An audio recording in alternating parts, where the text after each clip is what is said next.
Hello guys, welcome back to Ong I Channel. Pagi ni suasana dekat Songkla Old Town ni, dia ada satu vibe yang susah aku nak cerita. Tenang dan klasik. Dari mana? Selangor, naik Usama, turun nak balik. Balik ni. Minggu dah. Minggu lah. Kita naik Usama dulu. Ke Sama dulu, baru turun bawah susu. Okey. Halo bang. Halo. Halo bang.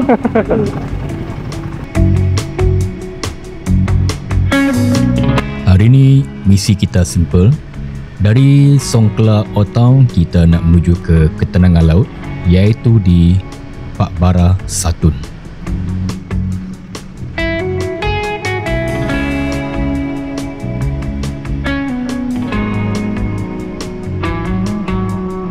Ada orang tanya aku, kenapa aku suka sangat solo ride? Jawapan dia, ada je dekat depan mata korang sekarang. Sekarang cuma kau, motor dan jalan raya. Dah tak perlulah tunggu sesiapa. Tak perlu pun kejar sesiapa. Keluar je dari Songkla ni, aku ambil keputusan untuk ikut jalan utama. Sebab hari ni, aku bukan nak berlumba. Aku nak menikmati.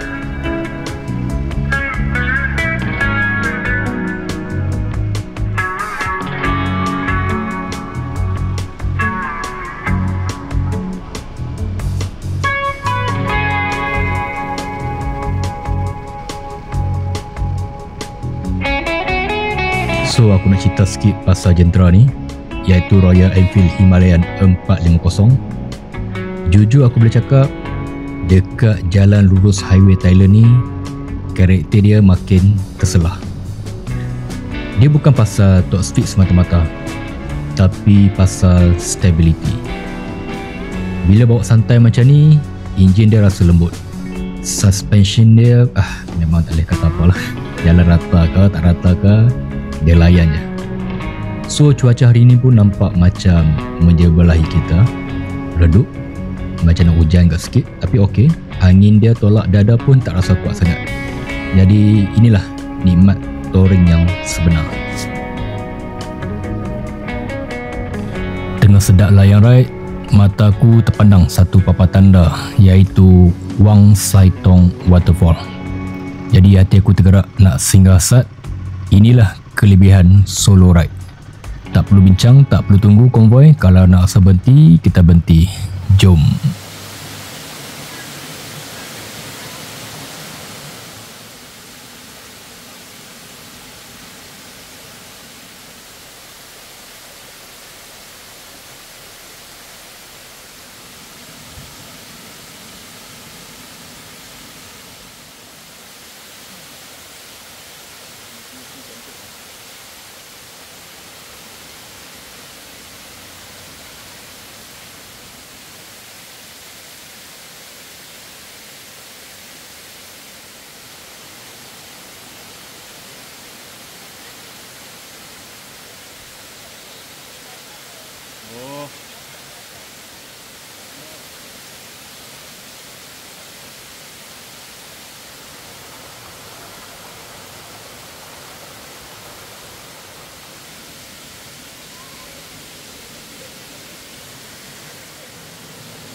Dan akhirnya aku sampai juga di Pak Bara Satun.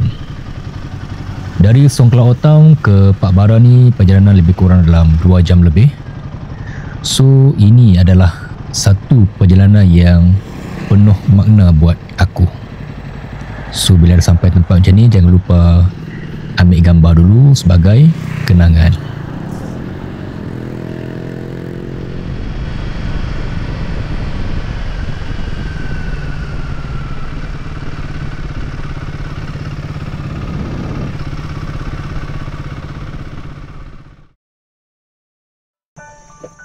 Hello, good morning guys. So malam tadi aku stay dekat Grand Andaman Resort.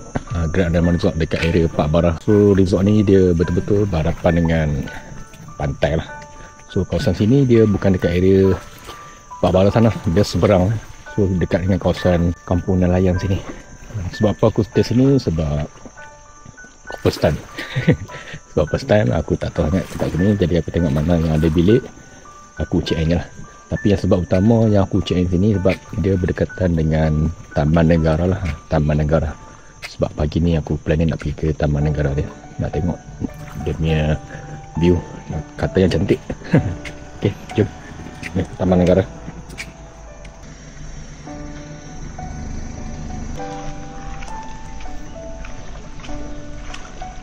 So nak sampai dekat Muka Petra ni, kalau daripada pantai Pak Barah ke sini lebih kurang 2 kilo ke 3 kilo je lah, tak jauh. So that's why aku stay bermalam dekat area sini, senang jalan kaki lah. Travel Bridge dekat Muka Petra, Taman Negara Muka Petra. Apa nampak? Ada benda apa? Ada lutung lah. Dengan anak dia kecil tu. Nampak?